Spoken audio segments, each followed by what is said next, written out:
Antara Mason Mount, Szoboszlai dan juga Kai Havertz, manakah transfer yang paling berbaloi bagi hampa? Assalamualaikum dan selamat datang ke Kepala Bola Studio. So, dalam video kali ini kita nak sembang tentang 3 midfielder baru yang dibeli oleh pasukan masing-masing. Mason Mount ke pasukan Manchester United, Kai Havertz ke pasukan Arsenal dan juga transfer yang baru jadi Dominik Szoboszlai ke pasukan Liverpool. Kovacic ke pasukan MC ke, Madison ke pasukan Spurs ke, kita sembang mungkin next video nantilah. Tapi dalam video ni kita nak utamakan 3 midfield ni dulu. 3 pasukan ni, Arsenal, Liverpool dan juga pasukan Manchester United dah buat signing dengan harga yang mahal. Dan persamaan mereka adalah semuanya main dekat bahagian midfield dan harga semua lebih kurang. MU dapatkan Mason Mount dengan harga 55 juta pound tambah 5 juta. Kalau total 60 juta lah. Arsenal dapatkan Kai Havertz dengan nilai 65 juta pound. Dan Liverpool dapatkan Szoboszlai daripada pasukan Leipzig dengan harga 60 juta pound. Ataupun kalau kita convert ke euro, 70 juta euro. So harga lebih kurang. Mana yang lagi berbaloi? Dua pemain dah ada pengalaman main dalam EPL. Seorang tak pernah main dalam EPL. Dua orang tu Mason Mount dan juga Kai Havertz. Dua-dua main dengan pasukan Chelsea sebelum ni. Szoboszlai tak pernah ada pengalaman dalam EPL. Tapi itulah nak bakar hang. Tak ada pengalaman tak semestinya tak bagui. Aku personally tahu antara 3 transfer ni yang paling terkejut bagi aku adalah transfer Szoboszlai ke pasukan Liverpool. Sebab rumor dia sat je, lepas tu Liverpool terus sign dia dan dapatkan dia. Macam rumor Mount dengan Havertz ni boleh kata lama juga. Mason Mount lagi lama lah. Daripada awal-awal dikaitkan ke pasukan Manchester United, baru hari tu confirm hari Khamis hari tu. Tapi transfer Szoboszlai ni sat je ada rumor terus pump jadi dekat pasukan Liverpool. So Liverpool aku rasa kali ni mereka tak main-main lah. Mereka dah repair midfield mereka. Setelah sekian lama ramai minta mereka ni repair midfield mereka. Sebab attacking dengan defense mereka dah solid dah. Tapi midfield je level-level kampung. Tapi kita tengok daripada segi harga dululah untuk 3 transfer ni. Walaupun harga dah lebih kurang. Dan kita nak tengok adakah harga tu berpatutan dengan apa yang mereka boleh offer. Pertama kita tengok Havertz dulu dekat pasukan Arsenal. Arsenal dapatkan Havertz dengan nilai 65 juta pound. Bagi aku harga tu dengan prestasi daripada musim lepas adalah agak overpriced lah. 65 juta pound tau. Bukannya harga yang murah. Tak kira lah Chelsea beli mahal ke apa ke. Tapi ni kira lah ni. Tapi satu peringatan untuk hampa, Havertz dekat pasukan Chelsea tak pernah diletakkan dekat posisi asal dia. Macam kalau hampa tengok dekat Bayer Leverkusen dulu, dia banyak main sebagai attacking midfielder. Tapi dekat EPL bersama Chelsea, kita lagi kenal dia sebagai seorang striker. Kita sampai lupa yang Kai Havertz ni adalah seorang attacking midfielder. Sebab kerapnya dia ni selalu diletakkan dekat bahagian striker. Tak kira lah Chelsea ada Lukaku ke, ada Aubameyang ke, mereka tetap akan letakkan Havertz ni dekat depan juga. So ni lah aku rasa antara sebabnya kualiti Havertz ni terjejas dekat pasukan Chelsea. So dengan datang ke pasukan Arsenal, Arteta ni memang selalu pandai gunakan player lah. Dan aku harap dia ni boleh sukses dekat pasukan Arsenal. Tapi setakatlah harga dia ni boleh kata overpriced dengan apa yang dia boleh offer dekat pasukan Arsenal. Tapi satu peringatan lagi untuk hampa, walaupun musim lepas dia tak perform, Chelsea satu tim pun tak perform. Tapi Tara tak main dekat posisi asal dia. Havertz ada goal scoring rekod paling banyak tau berbanding dengan attacking lain. Sterling je sama dengan dia. Iaitu Havertz telah skor 9 gol pada musim lepas. Tu Tara main dekat posisi yang dia tak selesa. Yang kedua adalah Mason Mount ke pasukan Manchester United. Mason Mount lah yang kontrak dia hanya berbaki 1 musim sahaja lagi. Dibeli oleh pasukan Manchester United dengan nilai 55 juta pound tambah 5 juta. Kita senang serta 60 juta lah. Dan aku rasa harga ni memang overpriced. Walaupun kita tahu Mason Mount adalah seorang pemain bagus, 2 tahun berturut-turut tahu dapat pemain terbaik dekat pasukan Chelsea. Tapi dengan kontrak yang berbaki 1 tahun, aku rasa harga tu terlalu tinggi lah. Aku rasa harga yang kemungkinan sesuai untuk Mason Mount, aku rasa mungkin 40 ke 50 juta. 45 macam tu aku rasa okey lah. Chelsea tetap berkerah juga nak dapatkan dengan harga 60 juta.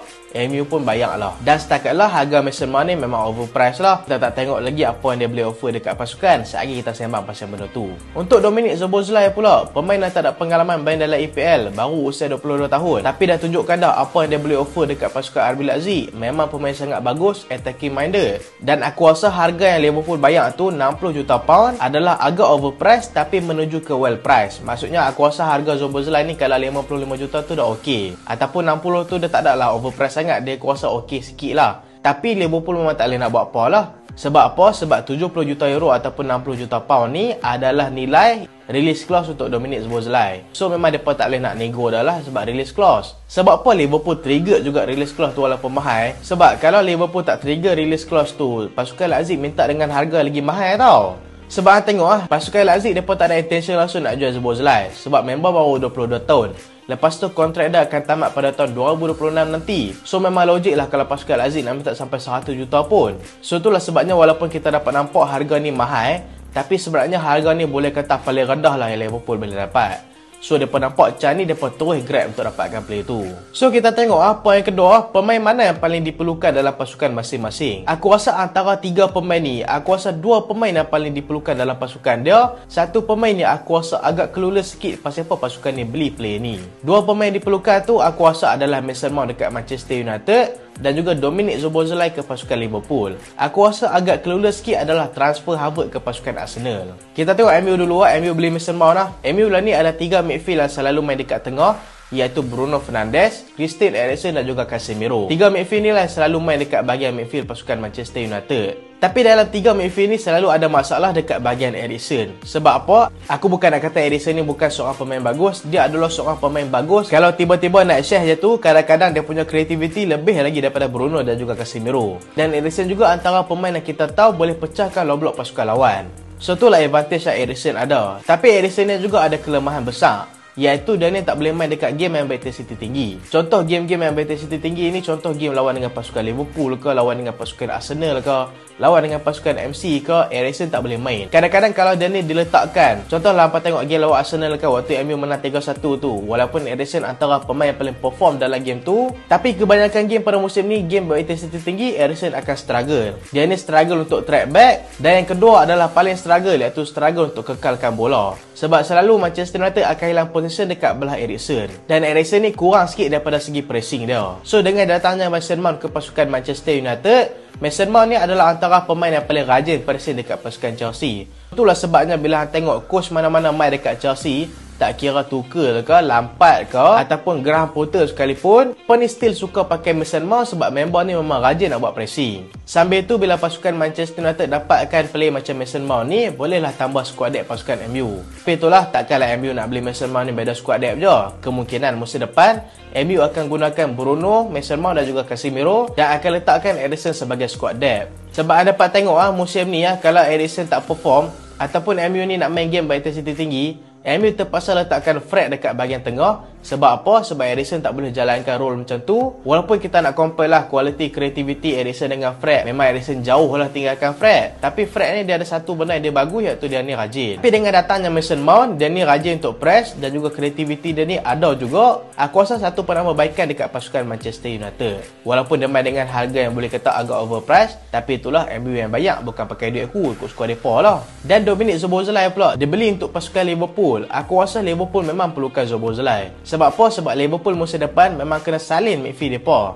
Midfield mereka dah pakai lama dah, Milner dengan Henderson ni. Thiago tu jangan duk kata lah kan, main 1-2 game lepas tu masuk hospital balik. Walaupun member bila main memang akan perform, memang akan deliver, tapi Liverpool dah sedap dah, mereka tak boleh harap dekat dia dah. Sebab apa? Sebab member kaki kacau. So dengan datangnya Dominic Szoboszlai ke pasukan Liverpool, kalau hang tengok dia punya permainan, Szoboszlai ni adalah seorang pemain attacking minded, main sebagai attacking midfielder. Tapi walaupun dia main sebagai seorang attacking midfielder dan juga attacking minded, dia ni rajin juga untuk turun press, rajin untuk track back, rajin untuk turun kutip bola, rajin juga buat untuk kerja bertahan. Sebab kalau hang nak main under sistem Klopp, hang ni kena jadi seorang pemain sangat rajin lah. Hang ni boleh kata kena jadi macam towel, lepas tu kena perah peluh tu sampai kering. Barulah hang ni layak main under juga Klopp. Kalau hang ni jenis macam Martial, hang memang tak layak main under Klopp. So itulah aku rasa Liverpool memang perlukan Dominic Szoboszlai ni. Lagi-lagi lah ni dengar kata dia nak salin terus 3 midfield. Mereka dah dapatkan 2 midfield, McAllister dengan Szoboszlai. Lah ni mereka nak cuba dapatkan Romeo Laverne daripada pasukan Southampton. Aku tak dapat bayangkan macam mana geruknya Liverpool pada musim depan. Lagi-lagi mereka main dekat UEL, mereka boleh fokuslah penuh dalam EPL pada musim depan. Dan pemain ketiga yang bagi aku agak clueless sikit pasal apa Arsenal dapatkan dia adalah Kai Havertz lah. Sebab apa? Sebab kalau tengok setiap posisi pasukan Arsenal yang Kai Havertz ni main, contohlah Kai Havertz ni main dekat attacking midfielder, Odegaard dah ada dah. Takkanlah Arteta ni nak korbankan Odegaard, nak mainkan Havertz. Lepas tu Havertz boleh main dekat right wing, iaitu tempat Bukayo Saka. Takkanlah nak bagi Bukayo Saka duduk dekat sub main dekat Havertz. Dua posisi yang Havertz main ni adalah dua pemain terpenting dalam pasukan Arsenal tau, Odegaard dan juga Bukayo Saka. Tapi kemungkinan lah, mana kita tahu kok lah Arteta nak letakkan Kai Havertz dan juga Odegaard sekali dekat depan. Boleh je Arsenal main menggunakan dua attacking midfielder.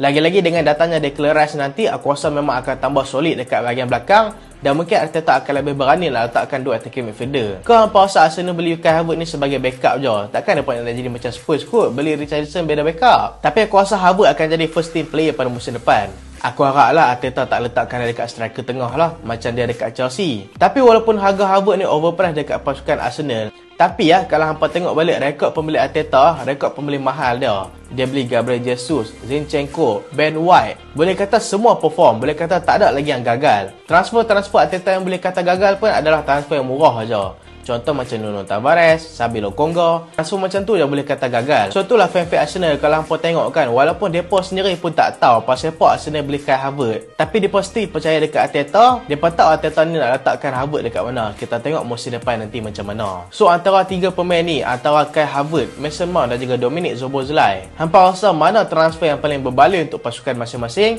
dan hampa rasa mana transfer yang paling tak berbaloi? Hampa boleh komen dekat bawah, okey? Dan lah ni kalau kita sembang pasal transfer 3 pasukan ni, iaitu pasukan MU, pasukan Arsenal dan juga pasukan Liverpool.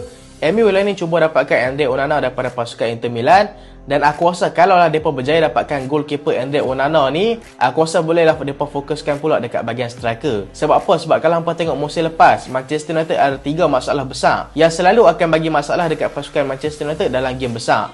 Yang pertama adalah dekat bahagian goalkeeper, yang kedua adalah dekat bahagian midfield, yang ketiga adalah dekat bahagian striker. Tapi aku rasa yang paling kritikal adalah 2, dekat bahagian goalkeeper dan juga dekat bahagian striker. Tapi yang paling kritikal bagi aku adalah dekat bahagian striker lah. De Gea memanglah banyak buat mistake, tapi still dia adalah seorang goalkeeper yang bagus. Cuma MU memang perlu upgrade lah kalau nak challenge title pada musim depan. Tapi hambalah MU punya defense dah okey, midfield dah okey. Dekat belah kiri ada Rashford, dekat belah kanan ada Anthony, tiba-tiba dekat tengah ada Weghorst. So memang tak boleh beri lah mat. Memang MU kena dapatkan nombor 9 yang baru, nombor 9 yang world class, bukan nombor 9 yang biasa-biasa. Barulah boleh sembang kalau nak challenge title musim depan.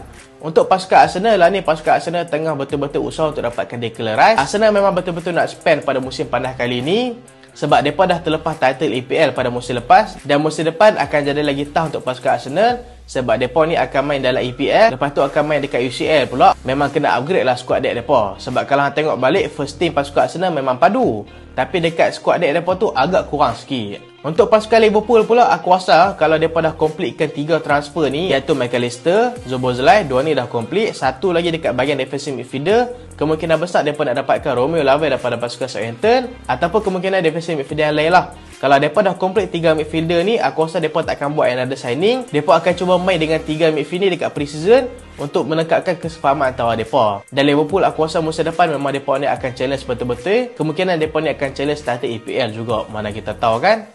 Cara midfield lokal pun nak tengok 2 musim lepas fight untuk 4 title tau. Musim lepas walaupun mereka ni teruk, tapi mereka boleh liga last minute juga. Tak tahulah musim depan macam mana kan dengan quality midfield yang mereka ada.